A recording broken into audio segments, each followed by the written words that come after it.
नमस्कार दोस्तों, smart city के अंदर आज की तारीख में एक रेरा प्लॉट मिनिमम प्राइस 45 से 50 लाख तक पहुंच चुका है। स्मार्ट सिटी की जो प्रमोशन चल रहा है अलग अलग शहरों में, उसमें क्या दिखाया जाता है कि स्मार्ट सिटी दिखाते हैं कि मोदी जी की ड्रीम प्रोजेक्ट है और आपकी इन्वेस्टमेंट मात्र 7 से 8 लाख। तो एक 7-8 लाख का प्लॉट और स्मार्ट सिटी के नाम जब जुड़ जाता है, लोग आकर्षित होकर धुलेरा आते हैं। उनको बाद में रियलाइज होता है कि स्मार्ट सिटी के अंदर और स्मार्ट सिटी के बाहर। दोस्तों, स्मार्ट सिटी के अंदर की जब बात होती है तो हर किसी का बजट अलाउ नहीं करता है।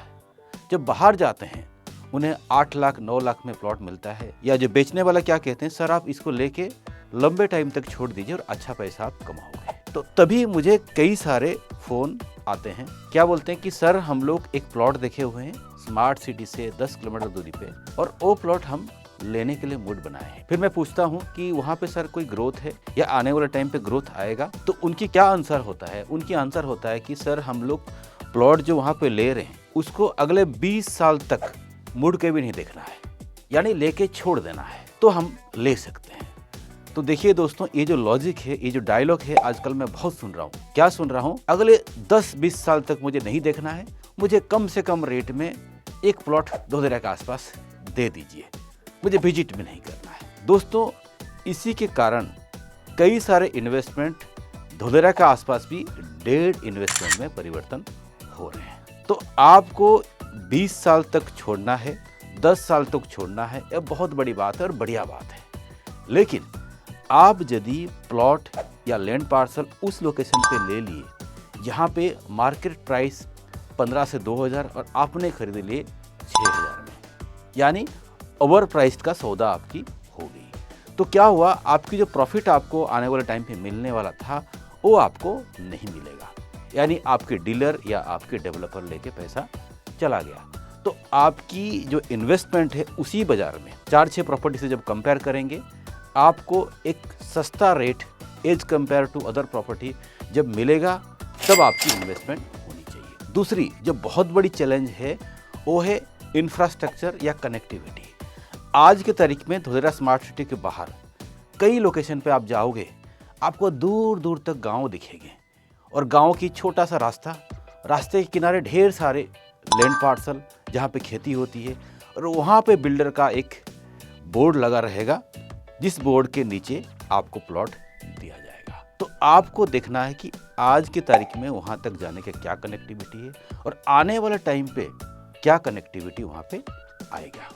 और कोई भी लोकेशन स्मार्ट सिटी के बाहर जब आप विजिट कर रहे हैं, आप उस लोकेशन पे खड़े हो जाइए और उस लोकेशन को फील करिए। यानी आप एज्यूम करिए उस लोकेशन पे आप एक सुंदर बंगलो बना दिए और वो बंगलो क्या आज की तारीख में तुरंत रेंट आउट हो जाएगा? जियोग्राफिकल चैलेंज, स्मार्ट सिटी के बाहर ऐसे कई गांव हैं जो स्मार्ट सिटी के अंदर इंक्लूड नहीं किया गया। क्यों नहीं किया गया? क्योंकि वो एरिया लो लाइन एरिया था। वो एरिया हमेशा कोई ना कोई नदी के कारण पानी भरता था और जहाँ पे इंफ्रास्ट्रक्चर के ऊपर सरकार की बहुत खर्चा होने वाला था। लेकिन वो एरिया में भी आज के तारीख में डेवलपर, डीलर अपने अपने प्रोजेक्ट लेके आ रहे हैं, और यदि ऐसे लोकेशन पे आपकी इन्वेस्टमेंट होगी जहाँ पे हर बारिश में पानी भरता है, तो आप उसमें घर कैसे बनाएंगे? लो डिमांडिंग लैंड पार्सल, खास करके स्मार्ट सिटी के अंदर आज की तारीख में कुछ ऐसे भी जोन है जो बिल्कुल लो डिमांडिंग है, और जो जमीन आसानी से नहीं बिकता है, उन जमीनों में भी लोगों ने क्या किए कि प्लॉट को काट काट के छोटे छोटे आकार देके लोगों को बेचना स्टार्ट कर दिए हैं। स्मार्ट सिटी के अंदर जब आप आते हैं, आप एक टर्म्स बहुत सुनेंगे, वो है सेमी कमर्शियल प्रॉपर्टी, वो है मल्टीपर्पज एनए। तो जब ऐसे वर्ड आप सुन रहे हैं, तभी आपको उस जमीन को बारीकी से चेक करना बहुत जरूरी है, क्योंकि गलत जोनिंग में यदि आपकी इन्वेस्टमेंट होगी, आपको रीसेल करने के लिए बहुत तकलीफ होगी। फ्यूचर प्लानिंग समझने के लिए कोशिश करिए, क्या डेवलपर उस प्रोजेक्ट में आने वाले टाइम पे कुछ घर बनाने वाले हैं या नहीं बनाने वाले हैं, या जस्ट लैंड पार्सल में मार्किंग करके प्लॉट बेच के वो गायब हो जाएंगे। जब आप फाइंड आउट करेंगे कि वहाँ पे कुछ ना कुछ एमिनिटीज आएगा, वहाँ पे कुछ ना कुछ बंगलों का काम तैयार होंगे, और वहाँ पे कुछ ना कुछ रेंट आउट किया जाएगा, तब आपको एक अच्छी कॉन्फिडेंस मिलेगी कि आने वाले 4-5-6 साल में वो प्रॉपर्टी भी हरा भरा हो जाएगा। जब भी आप धोलेरा के बारे में किसी भी डीलर या किसी भी बिल्डर से फ़ोन से बात कर रहे हैं, चाहे मुंबई बैठे हैं चाहे दिल्ली बैठे हैं, आप जब उनके साथ डिस्कशन करेंगे धोलेरा की फैक्ट, धोलेरा की एक्चुअल डेवलपमेंट यदि वो आपसे हाइड कर रहे हैं यानी छुपा रहे हैं और कुछ और बता के उनकी प्रोजेक्ट को बेचने के लिए कोशिश कर रहे हैं, आपको आज नहीं तो कल पता चल जाएगा या बातों बातों में भी पता चल जाएगा। तब आप क्या करना, ऐसे व्यक्ति जो आपसे कोई भी फैक्ट को हाइड कर रहा है, कोई भी गलत चीज़ को बेचने के लिए कोशिश कर रहा है, यदि आपने एक भी पॉइंट उसका पकड़ लिए तो उस प्रकार के डेवलपर, उस प्रकार के डीलर से आप जरूर दूर रहना, क्योंकि वो व्यक्ति अपने आदत से मजबूर है। आपकी धोलेरा के अंदर निवेश करने के समय या धोलेरा के आसपास निवेश करने के समय अमाउंट कुछ भी हो, चाहे 8 लाख, चाहे 10 लाख, चाहे 12 लाख, चाहे 50 लाख, आपको विजिट करना मस्ट है। यदि आप किसी को टोकन देके विजिट कर रहे हैं तो क्या हुआ, आप उनके साथ बाउंडेशन पे आ गए हैं। तो आप जब विजिट करेंगे बस वही एक ही प्रोजेक्ट विजिट करके जाएंगे, आप कंपेयर नहीं कर पाएंगे।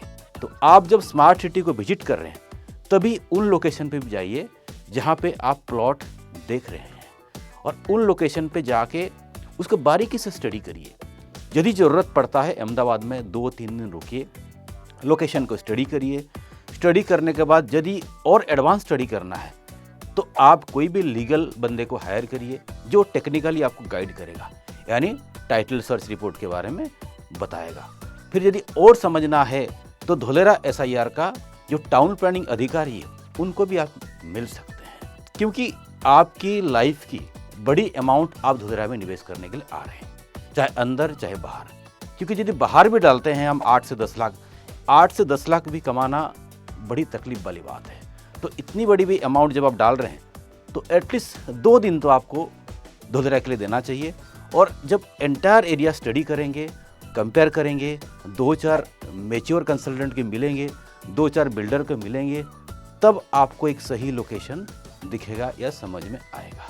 तो ये स्टडी करने के बाद जब आपकी इन्वेस्टमेंट होगी, वो इन्वेस्टमेंट यदि 10 से 20 साल तक आप भूल जाओ तो आपको ऐसे ROI मिलेगा, आप बहुत खुश हो जाओगे। कभी भी अपने जो ग्राउंड वर्क है, अपने जो रिसर्च है, उसमें कंप्रोमाइज मत करना। बाकी रहा, आपको यदि और डिटेल में जानकारी चाहिए, आप हमें इसी नंबर पर संपर्क करिए, आपको डिटेल जानकारी दिया जाएगा। तो दोस्तों, ये था आज का वीडियो। यदि आपको वीडियो अच्छा लगा तो प्लीज़ लाइक बटन दबाइए और अपने फ्रेंड सर्कल में जो भी कोई धोलेरा को स्टडी कर रहा है उसको ये वीडियो शेयर करिए, ताकि उसको कुछ ना कुछ जानकारी मिले। और अभी तक यदि आपने चैनल सब्सक्राइब नहीं किया तो सब्सक्राइब करके भी रखिए, क्योंकि लगातार हर हफ्ते हम लोग नए नए वीडियो धोलेरा के ऊपर लेके आ रहे हैं और जो आपके पास सबसे पहले पहुंचेगा। और आज के लिए आप लोग हमें इजाज़त दीजिए। Bye bye.